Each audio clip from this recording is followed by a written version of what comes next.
ఓం నమః శివాయ, శ్రీమాత్రే నమః.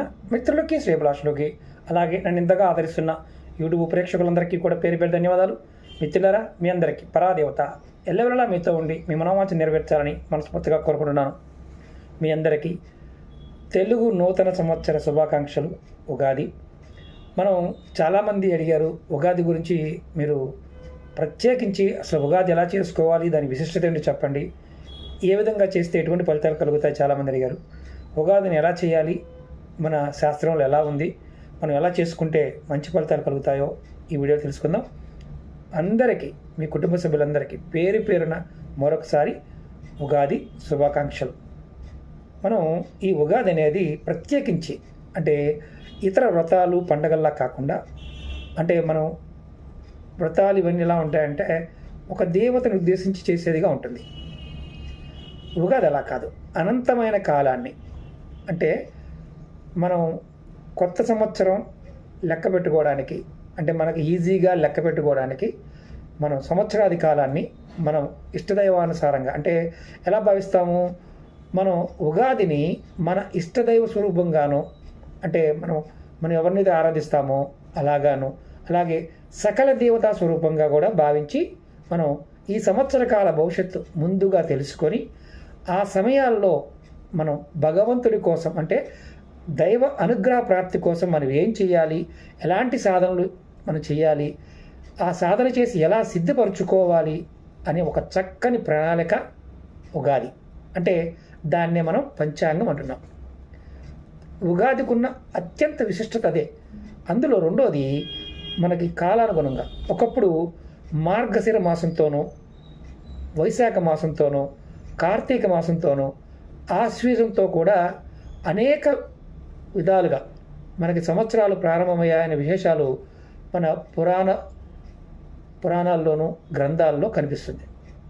అలాగే మనం యుగ ప్రారంభ తిథి విషయంలో, అంటే మనం యుగం ఎప్పుడు స్టార్ట్ అయింది అనే పాయింట్ ఆఫ్ వ్యూలో కల్పము, మన్వంతరాది ఇలాంటి భేదాన్ని బట్టి ఆ భేదాలనేవి మనకు కనిపిస్తూ ఉంటాయి. అందులో నక్షత్రాలు కూడా యుగాది నక్షత్రాలుగా మనం పేర్కొంటాం. అంటే శాస్త్రంలో ఉన్న విషయం అది. అలాగే మనకి కొన్ని జ్యోతిష గ్రంథాల్లో, అంటే వరాహిముడు రాసిన నిర్ణయాన్ని బట్టి, అంటే ఆయన రాసిన గ్రంథాన్ని బట్టి మనం చంద్రమానం, అంటే మనం ఆచరించేది చంద్రమానం రీత్యా చైత్ర మాసాన్ని సంవత్సరం ఆరంభంగానే మనం భావిస్తాం. అలాగే ఎప్పుడు మొదలవుతుంది అన్నప్పుడు చైత్రమాసం పాడ్యమి, అంటే పాడ్యమి నాడు ఈ సృష్టిని బ్రహ్మ ప్రారంభించాడు అని శాస్త్రవాక్కుగా మనం ప్రమాణంగా తీసుకున్నాం. అలాగే దీన్ని యుగాది, అంటే ఉగాది కాదు యుగాదిగా మనం లెక్కపెట్టి ఉగాది పండుగ చేసుకుంటున్నాం. ఇది పురాణాల్లో ఉన్న విషయం. అలాగే ఇది అన్ని దేశాల్లో చేస్తారా, అన్ని రాష్ట్రాల్లో చేస్తారు, చాలామంది అడుగుతుంటారు. ప్రతి దేశం వారికి ఉగాది ఉంటుంది, అన్ని రాష్ట్రాల వారికి ఏదో ఒక కాలగణం ఉంది. అంటే మనం ఎలాగైతే పాడ్యమి తీసుకున్నామో కొంతమంది ముందు తీసుకోవచ్చు. అలా ప్రతి వారికి కూడా కాలానుగుణంగా ఉగాది పండుగని వాళ్ళ సంప్రదాయ ప్రకారం జరుపుకుంటూనే ఉంటారు. అయితే ఇక్కడ ఆచరించే విధానాల్లో తేడా ఉంది. అలాగే ఆచరించే విధానం తేడా ఉన్నా మనసులో ఆనందం మాత్రం తేడా ఉండదు. మనం తెలుగు వాళ్ళం కాబట్టి మన తెలుగు వాళ్ళం, అలాగే కన్నడ వాళ్ళు, మహారాష్ట్ర వాళ్ళు చంద్రమానాన్ని మాత్రమే ఆచరిస్తారు. అలాగే మనకి కొన్ని ప్రాంతాల్లో, ఇప్పుడు బెంగాల్ వాళ్ళు, వీళ్ళు ఉగాది పండుగని అంటే మనకి చైత్రమాసం శుక్ల పాడ్యమి నాడే ఆచరిస్తారు. మనం ఈ సృష్టిలో ప్రతి పండగ జరుపుకోవటం, అంటే మనకి పెద్దలు మనకి పండుగల గురించి చెప్పారు. పండగ ఎందుకు జరుపుకోవాలన్న విషయం కూడా తెలియదు. మన పండగ జరుపుకున్నట్లుగా భావించి ఉగాది పండుగని ఆనందంతో సంవత్సరం తొలి పండగగా మనం గుర్తిస్తాం. అంటే తొలి పండగగా జరుపుకోవాలి కూడా. ఎందుకంటే ఈ సమయానికి శక్తి మనం చాలా ఇబ్బందికరంగా ఉంటుంది. ముందు వీడియోలో కూడా చెప్తాను. మనం ఉగాదిని చాలా అద్భుతంగా జరుపుకోవాలి, ఎప్పుడు ఆనందంగా జరుపుకోవాలి. ఏం చెయ్యాలి అంటే ఎలా ఈ ఉగాది అనేది మొదలవుతుంది చెప్తాను. సూర్యోదయానికి పాడ్యమి ఉన్న రోజునే, అంటే రేపు ఉదయం సూర్యోదయం అవుతుంది, ఆ సమయంలో పాడ్యమి ఉంటేనే, అంటే శుక్ల పాడ్యమి అంటాం. చైత్ర శుక్ల పాడ్యమి ఈ పండుగని ఆ రోజు మాత్రమే జరుపుకోవాలి. అంటే పాడ్యమి ఉన్నప్పుడే ఈ పండుగని ప్రారంభించాలి, ఆచరించాలి. అలాగే మనం ఇంకొక ముఖ్యమైన విషయం ఏంటంటే చైత్ర పాడ్యమి సంవత్సరాది అంటే కరెక్ట్గా ఉదయానికి పాడ్యమి ఉండాలి అని అర్థం. అంటే పాడ్యమి ఈరోజు ముందే వచ్చేసింది అనుకోండి, రేపు ఉదయం అంటే సూర్యోదయ సమయానికి పాడ్యమి ఉంటేనే అప్పుడు జరుపుకోవాలనేది శాస్త్రవచనం. మరి అసలు ఈ ఉగాది పాయింట్ ఆఫ్ వ్యూలో కారణం ఏంటో చెప్తాను. బ్రహ్మదేవుడు చైత్ర శుద్ధ పాడ్యమి నాడు సూర్యోదయం వేళ ఈ సృష్టిని చేశాడు. అందుకనే మనం కృతజ్ఞత సూచకంగా జ్ఞాపక చిహ్నంగా యుగాది పండుగ జరుపుకుంటున్నాం. అసలు విషయం అది. అలాగే ఈ చైత్ర శుద్ధ పాడ్యమి నాడు మనం ఎవరైనా సరే ఉపవాసం ఉండి ఆ రోజు బ్రహ్మదేవుని పూజించి సంవత్సరం అంతా ఎవరైతే సుఖం కావాలని కోరుకుంటారో వాళ్ళకి సుఖంగా ఉంటారని శాస్త్రం చెప్తుంది. ఒకవేళ మీరు చైత్రమాసం మనకి మామూలుగా చైత్రం అధిక మాసంగా వచ్చినా కూడా అధిక మాసం ప్రారంభం నాడే ఉగాది జరుపుకోవాలి, అంతే తప్ప మళ్ళీ నిజ చైతన్యం వచ్చే వరకు అంటే చైత్రమాసం ప్రారంభం వరకు కూడా జరుపుకోకూడదని ఏమీ లేదు. అంటే ఖచ్చితంగా మనం చైత్రం మొదలైనప్పుడే ఉగాది చేసుకోవాలి. మరి ఎలా ఆచరించాలో చెప్తాను. తలస్నానం చేయాలి, తలంటుకోవడం, కొత్త దుస్తులు ధరించాలి. అలాగే ఇంటి ముందుట మన గుమ్మాలకి తోరణాలు కట్టాలి. అలాగే వేపపూత పచ్చడి దేవుడికి నివేదించి తర్వాత సేకరించాలి. ఇది మన పెద్దలు సూచించిన ప్రకారం అయితే 10 అంశాలు ఉన్నాయి. ఒక్కొక్కటి చెప్తాను, మీరు జాగ్రత్తగా వినండి.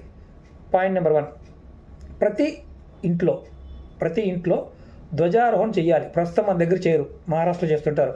అలాగే నువ్వుల నూనెతో తలస్నానం చేయటం. అలాగే 3వది కొత్త బట్టలు ధరించటం.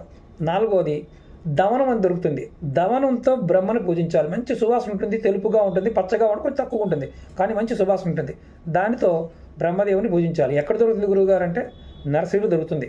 అలాగే మీరు ముఖ్యంగా వీలైతే ఎవరైనా సరే ఆపదలు తొలగాలి, శాంతి పొందాలి, శాంతిగా జీవించాలనుకునేవారు మహాశాంతి పూజ కానీ హోమం కానీ చేయించుకోవాలి. ఎందుకంటే ఈ సంవత్సరం అలా చేయించుకోవడం వల్ల మంచి ఫలితాలు కలుగుతాయి. అలాగే 6వది వేపపూత పచ్చడి కంపల్సరీ సేకరించాలి, కంపల్సరీగా. అలాగే 7వది పంచాంగ శ్రవణం, పంచాంగ విషయాలు కంపల్సరీగా వినాలి. అలాగే 8వది ప్రసాదం, అంటే మనకి ప్రసాదం తీసుకుంటాం కదా, అంటే మామూలుగా మనకి పచ్చడి తీసుకుంటాం, అంటే దీన్ని ఏమంటాం, వేపపూత పచ్చడి తీసుకుంటాం. ఖచ్చితంగా మనం చేయాల్సింది ఏంటంటే ఎవరైనా ఓపిక ఉంటే చలివేంద్రాన్ని పెట్టండి. అంటే దీనికి చాలా ముఖ్యమైన విషయం ఏంటంటే ప్రాపదానం అంటారు. అంటే ఇది మంచినీరు దానం చేయడం అనేది చాలా అవసరం. అలాగే మీరు ఎవరైనా సరే కంపల్సరిగా ఉగాది రోజున మీ పెద్దల యొక్క కాళ్ళకి నమస్కారం చేసుకోండి, మీకన్నా పెద్దవాళ్ళని నమస్కారం చేసుకోండి. పూర్వకాలంలో రాజును దర్శించాలని చెప్పేవారు. అలాగే 10వది ఏంటంటే మనకి ఇప్పుడు వసంత నవరాత్రులు ప్రారంభం అవుతాయి. అంటే మనం ఖచ్చితంగా వసంత నవరాత్రి పూజలు ప్రారంభించాలి. ఇందులో మనం కొన్ని మాత్రం ఆచరిస్తుంటాం, మిగతా అంటే ధ్వజారోహణ, వాటి బదులు మామిడి తోరణాలు కట్టడం, అలాగే వేప తోరణాలు కట్టడం, ఆలయాల్లో దేవతా మందిరాల్లో అరటి స్తంభాలు కట్టడం, అలాగే తలంటి స్నానం చేయడం, కొత్త బట్టలు వేసుకోవడం, పుష్పాలతో పువ్వులతో ఇష్టదేవతను పూజించడం, వేపపూత పచ్చడి చేసుకోవడం, అంటే కొంచెం వేపపూత పచ్చడి తినడం, ఇవన్నీ చేస్తుంటాం. అంటే పూర్వంలో 10 చెప్పారు, దాంట్లో కొన్ని చేస్తుంటాం. అలాగే పంచాంగ శ్రవణం కూడా కొంతమంది వింటూ ఉంటారు, కొంతమంది ముందే వింటుంటారు. అలాగే చలివేంద్రాలు కూడా పెడుతున్నారు. మనం ఇప్పుడు పెద్దల దర్శనం కూడా చేసుకోవడం వల్ల వాళ్ళ పెద్దలకు నమస్కరించడం వల్ల వాళ్ళ ఆశీస్సులు పొందడం వల్ల మీకు ఈ వసంత నవరాత్రులు అంటే మనకి శ్రీరామనవమి స్టార్ట్ అవ్వడానికి ముందు ఈ నవరాత్రులు స్టార్ట్ అవుతాయి. దీనివల్ల మనకి ఉగాది నుండి శ్రీరామనవమి దాకా మనకి జనజయంతులు శ్రీరామనవమి నుండి 9 రోజులు నిర్వహిస్తాం. ఇది చేయటం వల్ల ఏంటంటే ఉగాది నుండి శాస్త్రం పేర్కొన్న ఈ 10 అంశాలు మనం చాలా వరకు ఆచరిస్తూనే ఉన్నాం, ఆచరించాలి కూడా. ఇప్పుడు పాడ్యమి నుండి పౌర్ణమి వరకు, అంటే చైత్ర శుక్ల పాడ్యమి నుండి పౌర్ణమి వరకు ఈ 15 రోజులు అధిష్టాన దేవతని అనుగ్రహం కోసం పండగలు పూజలు చాలా ఉన్నాయి. అందులో వసంత పంచమి అంటారు, వసంత శరదృతువులు. అంటే ఇక్కడ దీనికి కారణం ఏంటంటే యమద్రష్టలని చెప్తారు. అంటే వసంత శరదృతువులు యమద్రష్టలు అని జ్యోతిష్శాస్త్ర వచనం. అంటే మృత్యువు తాండవం చేసే రోజులు అంటారు. చాలా అంటే 15 రోజులు, అంటే ఉగాది నుండి 15 రోజులు కూడా మృత్యువు తాండవం చేసే రోజులు కనుక ఆ మృత్యువాత పడకుండా ఉండడానికి, ఆయుర ఆరోగ్యాలతో ఉండడానికి వసంత ఋతువు ప్రారంభంలోనే మనం ప్రతి వీడియోలో చెప్తూ ఉంటాం, శ్రీ మహావిష్ణువుని కానీ శ్రీరాముని కానీ ఈ శరత్ ఋతువు ప్రారంభం మనం చేస్తే అత్యంత అద్భుతంగా ఉంటుంది. అలాగే అమ్మవారి ఆరాధన, పరాశక్తి దుర్గను కూడా పూజించడం కూడా చాలా చాలా మంచిది. దుర్గను కూడా పూజించాలని పెద్దలు శాస్త్రంలో చెప్పడం జరిగింది. ఇప్పుడు ఎప్పుడైనా గుర్తుంచుకోండి, ఏదైనా ఆపద వస్తుంది, ప్రాణాపాయ పరిస్థితి వచ్చినప్పుడు రాముని ఆరాధించేవాళ్ళు, అంటే మనకి రామాయణంలో ఎలాగైతే రామనామం చెప్పడం వల్ల కలిగే ఫలితం ఆంజనేయ స్వామి చెప్పాడు, మనకి నవగ్రహాల బలం కంటే రామనామ బలం చాలా గొప్పది. కాబట్టి రాముణ్ణి ఆరాధించడం వల్ల మీకు నవగ్రహాలు మిమ్మల్ని ఏమీ చేయలేవు, నవగ్రహాల నుంచి వచ్చే ఇబ్బందులు తొలగిపోతాయి. అది కూడా గుర్తుంచుకోవాలి. అలాగే చైత్రము ఆశ్వీజ మాస ప్రారంభంలో వాతావరణం కూడా బాగా వేడిగా ఉంటుంది, ప్రకృతిలో చాలా మార్పులు వస్తూ ఉంటాయి, దానివల్ల వరదబ్బ తగులుతుంది, మృత్యు కారణం అవుతుంది. కనుక దేవతా పూజలు చేయటం అనేది చాలా అవసరం అంటారు. ఎందుకంటే మన ఇంటి దగ్గర ఉండటం, ఆరోగ్యంగా ఉండటం, మనశ్శాంతి ఉండటం, ధైర్యంగా ఉండటం, భక్తితో ఉండటం వల్ల మనకి భవిష్యత్ కార్యక్రమాల పట్ల పట్టుదల ఇలాంటివి పెరుగుతాయి. అడ్డంకులు తొలగించుకోగలిగే కోరిక మనసులో ఏర్పడుతుంది. అలాగే మనం తీర్చుకుంటాం. అలాగే ఇప్పుడు మనం తలస్నానం గురించి అనుకున్నాం, అంటే నూనెతో స్నానం చేయడం, దీన్ని ఏమంటాం, తైలాభ్యంగ స్నానం అంటాం, అంటే తలంటుకోవడం. ఇది నువ్వుల నూనెతో ఉగాది రోజున తలస్నానం చేసే ఎవరైనా చేస్తే, ఆడవారైనా మగవారైనా చేయకపోతే నరకానికి పోతారని శాస్త్రం అంటుంటారు, అంటే పెద్దలు అంటుంటారు. ఖచ్చితంగా నువ్వుల నూనెతో తలస్నానం చేయండి. ఎందుకంటే తలస్నానం చేయడం అంటే ఈ సమయంలో ఉన్న వాతావరణంలో విపరీతమైన వేడి ఉండటం వల్ల మన శరీరంలో ఇంద్రియాలన్నిటికి కూడా శక్తి కావాలి. దానికి నువ్వుల నూనెతో స్నానం చేయడం వల్ల శక్తి పెరుగుతుంది, చైతన్యం పెరుగుతుంది, అలాగే మంచి నిద్ర పడుతుంది. ఇప్పుడు సరిగ్గా నిద్ర పట్టదు. అలాగే ఆరోగ్యంగా కూడా ఉంటారు, మీ మనసులో మంచి గుణాలు కూడా పెరుగుతాయి. అలాగే నువ్వుల నూనె ఏం చేస్తుంది అంటే మన శరీరంలో ఉన్న ఉష్ణాన్ని మొత్తం తీసేస్తుంది, అలాగే వాతాన్ని, చర్మదోషాలను కూడా తీసేస్తుంది, అలాగే జీర్ణశక్తి పెంచుతుంది. అందుకనే స్నానం నువ్వుల నూనెతో చేయమని చెప్తారు. అలాగే శరీరానికి మంచి పుష్టిని, బలాన్ని కూడా కలగజేస్తుంది. శరీరం మీద పుండులు కానీ కురుపులు కానీ ఉంటే అవి కూడా తగ్గిపోతాయి. దురదలు లాంటివి ఉంటే తగ్గిపోవడం కోసమే ఇది చేయమని చెప్తారు. ఎందుకంటే చర్మం మనకి చెమట పట్టడం వల్ల వస్తుంది కాబట్టి. అంటే వ్యాధికారకమైన సూక్ష్మక్రిములన్నింటినీ కూడా నాశనం చేసే గుణం నువ్వుల నూనెకు ఉంటుంది. అలాగే కళ్ళకి చాలా మంచిది. శరీరం మీద గాయాలుంటే వాటిని ఇబ్బంది తగ్గిస్తుంది. అలాగే ఎవరు చేయకూడదో చెప్తున్నాను, జ్వరంతో ఉన్నవాళ్ళు, అలాగే పిచ్చి ఉన్నవాళ్ళు, వ్యాధులతో ఉన్నవాళ్ళు నువ్వుల నూనెతో స్నానం చేయొద్దు. ఎందుకంటే అది ఇంకా పెరగడానికి అవకాశం ఉంటుంది, గుణం అనేది పెరుగుతుంది. మనకి నువ్వుల నూనె పండగ సమయంలోనే కాకుండా మామూలుగా కూడా శుభకార్యాలు, పెళ్ళిళ్ళ టైంలో కూడా మనకి నువ్వుల నూనెతో స్నానం చేపిస్తారు. అలాగే రెండోది నూతన వస్త్రాలు. ఖచ్చితంగా వీలైతే మీకు కొత్త వస్త్రాలు ధరించడానికి ప్రయత్నించండి. ఎందుకంటే మానసికంగాను శారీరకంగా కూడా ఉత్సాహం, ఆనందం మీకు చక్కగా కనిపిస్తుంది. అలాగే మీరు పాత బట్టలు కట్టుకున్నారనుకోండి, అది అనారోగ్యానికి కారణమవుతుంది. అలాగే కొత్త దుస్తులు ధరించడం వల్ల మీరు మనసులో ఒక ఆనందం కలుగుతుంది. పండగ టైంలో దరిద్ర బాధ అనుభవించేవాడైనా సరే ఖచ్చితంగా తలస్నానం చేసి కొత్త బట్టలు ధరించడం అనేది మీకు దరిద్రాన్ని, కష్టాన్ని దూరం చేయడానికి, మీ మనసు ఆనందం పొందడానికి చేస్తున్నారని గుర్తుంచుకోండి. అలాగే కొత్త బట్టలు వేసుకున్నారు కదా అని మొత్తం ఒక 10,000, 20,000 ప్రవాసం వస్తుంది, మామూలుగా కొత్తగా బట్టలు వేసుకోవచ్చు. అలాగే ముఖ్యమైనది మూడవది ఇష్టదేవత పూజ. సంవత్సరాది నాడు మాత్రం మీరు ఖచ్చితంగా మీ ఇష్టదేవతను పూజించండి. ఈ సంవత్సరం మొత్తం మీలో దైవానికి, అంటే మీ ఇష్టదైవ యొక్క అనుగ్రహం మీ మీద పుష్కలంగా ఉంటుంది. ఏ పని మొదలుపెట్టినా విజయవంతంగా చేయగలుగుతారు. ధైర్యం పెరుగుతుంది, మనోబలం పెరుగుతుంది, ఆత్మవిశ్వాసం కూడా పెరుగుతుంది. అలాగే ఖచ్చితంగా తినవలసింది వేపపూతి పచ్చడి, అంటే వేపపూతో చేసిన పచ్చడి ఖచ్చితంగా తినాలి. మనం ఎందుకు చేయాలి అంటే మన ఒంటిలో నకారాత్మకమైన శక్తులన్నింటినీ కూడా ఇది ఒక గొప్ప ఔషధంగా పనిచేస్తుంది. ఇందులో మనం శాస్త్ర ప్రకారం అయితే కొత్త చింతపండు, అలాగే మనకి గింజలు తీసేసి చక్కగా పిండి చేస్తారు, అంటే వేపపూత కలుపుతారు, తొక్క లేకుండా తీసి చేస్తారు.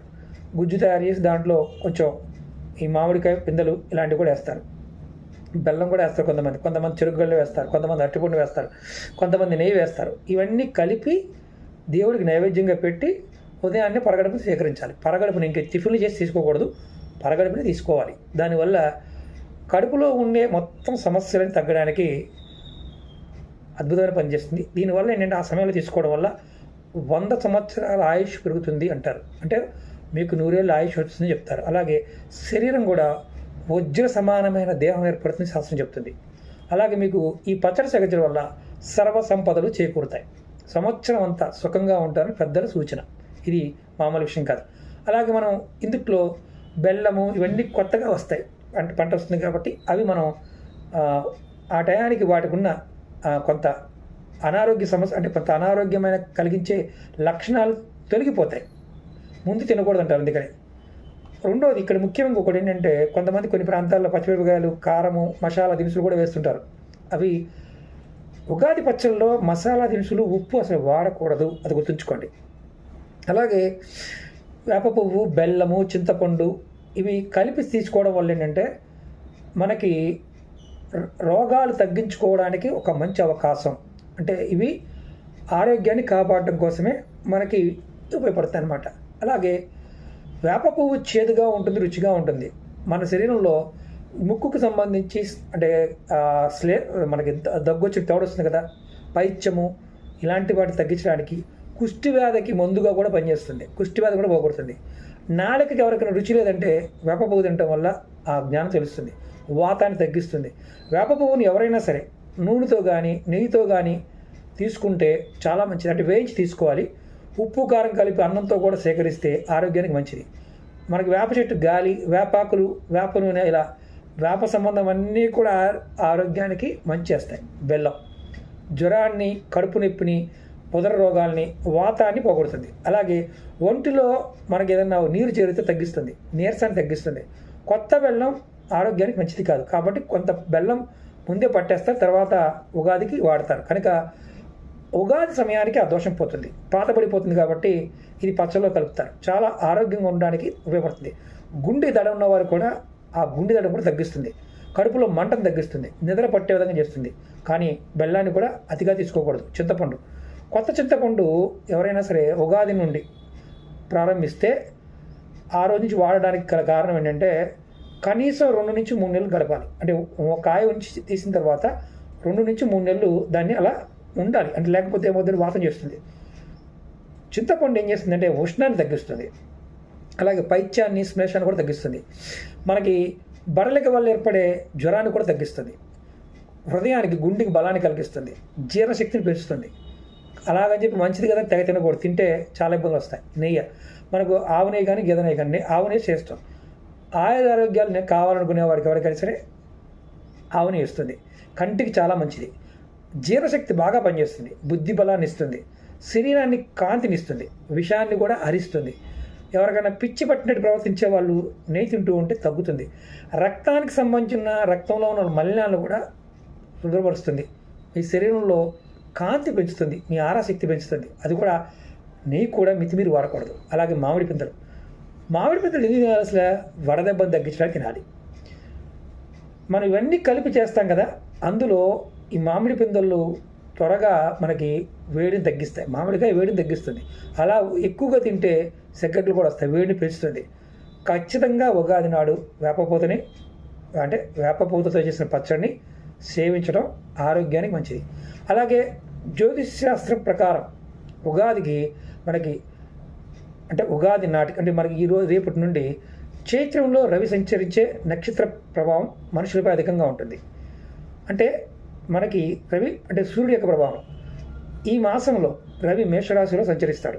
అలాగే అశ్విని, భరణి పూర్తిగా ఉంటారు. అంటే ఈ 2 నక్షత్రాలు. కృత్తిక 1వ పాదం మేషరాశి, అశ్విని, కేతు. అంటే ఒక రకంగా చెప్పాలంటే ఈ కేతు నక్షత్రం కూడా కొంతవరకు ప్రభావం చూపిస్తుంది. అంటే అశ్విని నక్షత్రం, కేతు నక్షత్రం. అలాగే భరణి శుక్ర నక్షత్రం, కృత్తిక రవి నక్షత్రం. ఈ నక్షత్రాలు మనకి ఎవరైతే ఈ నక్షత్రానికి ఆది దేవతలు ఉంటారో వాళ్ళ ప్రభావం ఈ జీవుల మీద పడటం వల్ల ఇబ్బంది ఉంటుంది. అంటే కేతువు కూడా అలాంటి వాడు, కుజుడు వంటి వాడే. కుజుడు అగ్నిగ్రహం అంటారు, కేతువు కూడా అంతే. అగ్నిగ్రహమైన రవి అదే గ్రహానికి సమానమైన అశ్విని నక్షత్రంలో సంచరించే కాలంలో అగ్ని ప్రభావం వల్ల, అంటే ఎండ వేడి ఎక్కువగా ఉంటుంది కాబట్టి భరణి కృతికల్లో రవి సంచార కాలంలో కూడా మంచిది కాదు అంటారు పెద్దలు. అలాగే అనేక అనర్థాలకు కారణమవుతుంది. కనుక ఇప్పుడు మనం ఉగాది ప్రారంభంలో ఖచ్చితంగా విష్ణువుని ఆరాధించాలండి. అందుకనే మనకి శ్రీరామనవమి నాడు మనం పానకం తీసుకుంటాం, బెల్లంతో చేస్తారు, దాంట్లో మిరియాలు కూడా వేస్తారు ఆరోగ్యం కోసమే. అంటే మనం వేపపూతని స్వీకరించడం కూడా దాంట్లో భాగమే అని గుర్తుంచుకోవాలి.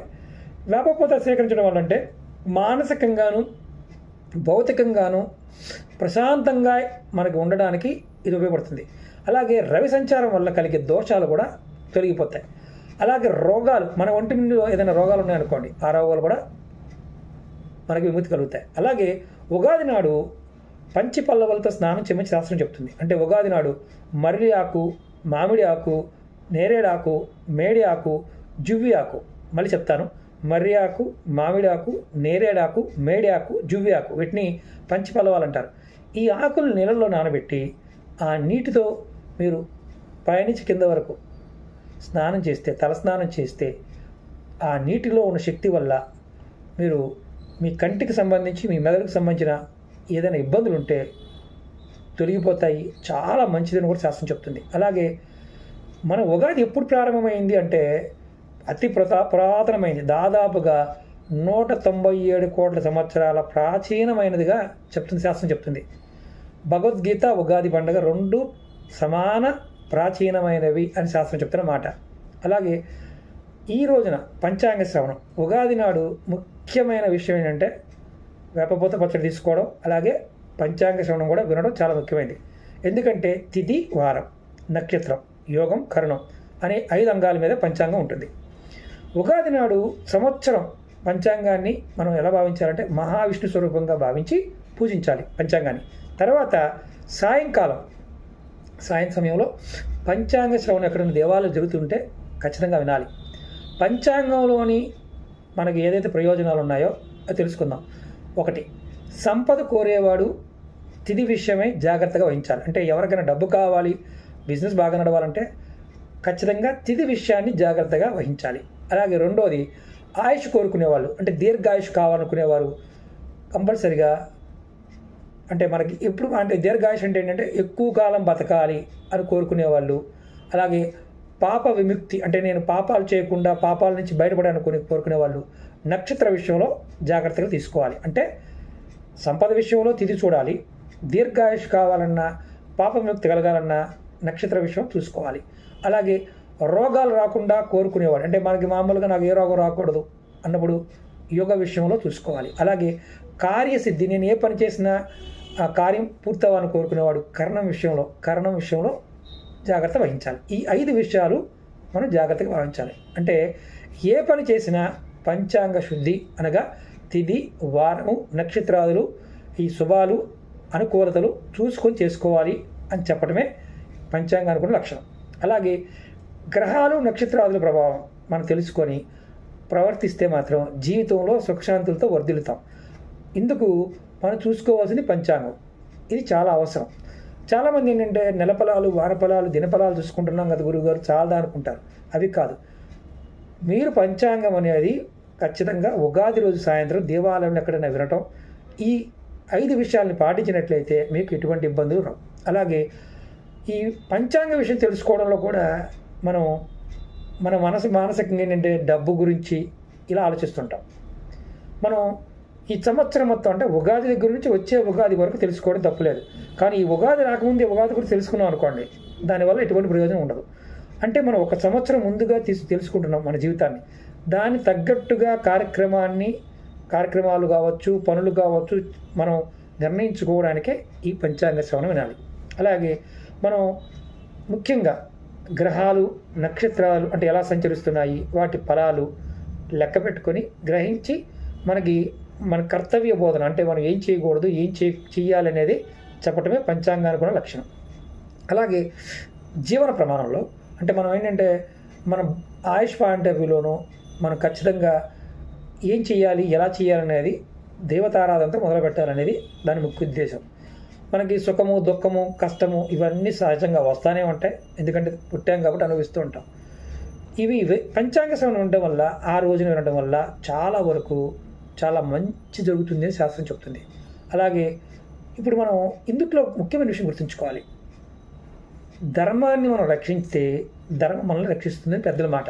అంటే కాలం అనేది ఎప్పుడూ కూడా ఈశ్వర భావంతోనే ఉంటుంది. ఇందులో ఈ ఉగాది అనేది, ఇప్పుడు రాబోయే ఉగాది చాలా వరకు ఇబ్బందులు కలగజేసే అవకాశాలు ఉన్నప్పటికీ ఎవరైతే రేపు ఈ చిన్న చిన్న విషయాలను పాటిస్తారో, ఈ 10 లక్షణాలని కలిగి ఉంటారో వారికి ఎటువంటి ఇబ్బంది రాదు. ప్రయత్నపూర్వకంగా చేయండి. అందుకని మీకు పూర్తిగా నేను ఉగాది గురించి వివరం చెప్పాను. అలాగే మీకు ఈ వీడియో నచ్చినట్టు లైక్ చేయండి, ఛానల్ సబ్స్క్రైబ్ చేసుకోండి, పక్కనే ఉన్న గంట సింబల్ని యాక్టివేట్ చేసుకొని 10 మంది మిత్రులకు షేర్ చేయండి. ఓం నమః శివాయ, శ్రీమాత్రే నమః.